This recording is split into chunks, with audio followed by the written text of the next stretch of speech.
Aujourd'hui, à Comment c'est fait. Le gâteau au fromage. Découvrez avec nous les secrets de ce délice.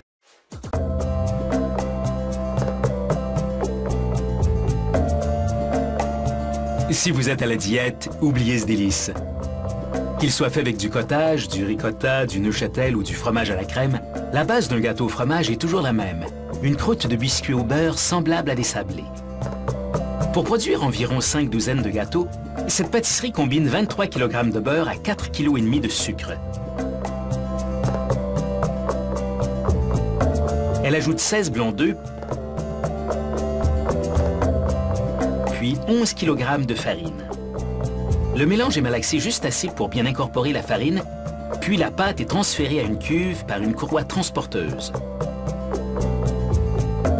La gravité pousse la masse de pâte à travers l'ouverture au bas de la cuve, expulsant une feuille de pâte d'environ 1/2 cm d'épaisseur. Un peu de farine saupoudrée empêche la pâte de coller non seulement à la courroie transporteuse, mais aussi aux outils de pétrissage et de coupe. Ce rouleau épineux perfore la feuille de pâte. Les trous permettront à l'air emprisonné de s'échapper pendant la cuisson. Ainsi, la pâte ne rétrécira pas et la croûte sera lisse et exempte de bulles. Le prochain rouleau est muni de cercles de plastique au contour affûté qui fonctionnent comme des emporte-pièces coupant la pâte en rondelles de la taille d'un gâteau. Les retailles sont incorporées à de nouveaux lots de pâte. Chaque rondelle est placée dans un moule puis est cuite pendant 16 minutes. Entre-temps, on concocte la préparation à gâteau. Pour produire environ 20 gâteaux, la pâtisserie combine 11 kg de fromage à la crème à 1 kg de crème aigre de culture, soit de la crème sûre vieillie plus longtemps qu'à l'habitude afin de lui donner plus de saveur. Après avoir incorporé lentement 7 kg de sucre et environ 2 tasses et demie de farine, on ajoute 3/4 de tasse d'extrait de vanille.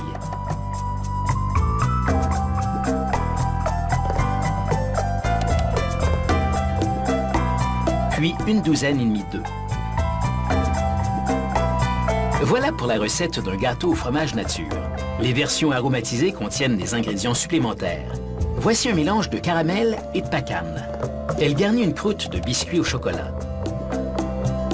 Lorsque les croûtes cuites arrivent, des pulvérisateurs graissent l'intérieur de chaque moule avec du beurre, afin que les gâteaux puissent être démoulés facilement une fois cuits.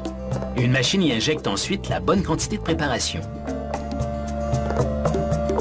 Les moules se dirigent maintenant vers un four en forme de tunnel de 21 mètres de long. La température à l'intérieur atteint 177 degrés Celsius. À la sortie, soit après un peu moins d'1 heure, ces gâteaux de 25 cm de diamètre sont entièrement cuits.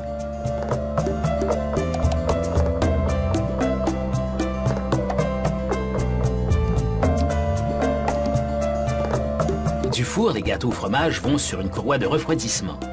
Au terme du circuit de près d'1 heure, les quelques 2000 gâteaux qui s'y trouvent à la fois sont à la température ambiante et prêts à être démoulés.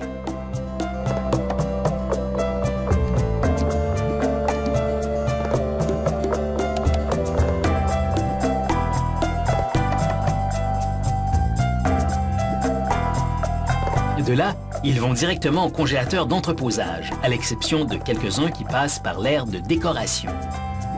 Ce gâteau au fromage au chocolat belge reçoit une généreuse giclée de ganache chocolatée, un mélange savoureux de chocolat, de crème et de beurre.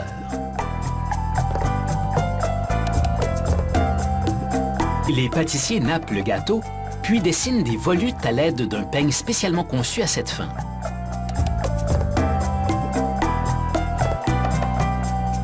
Pour la touche finale, on saupoudre de cacao.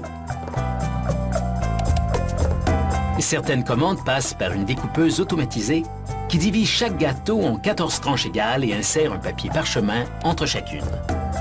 À l'ère de décoration, les pâtissiers garnissent de brisures de chocolat une tarte choco-café glacée, une combinaison de soufflé au chocolat et de gâteau au fromage chocolaté nappé de mousse au café et de pacane.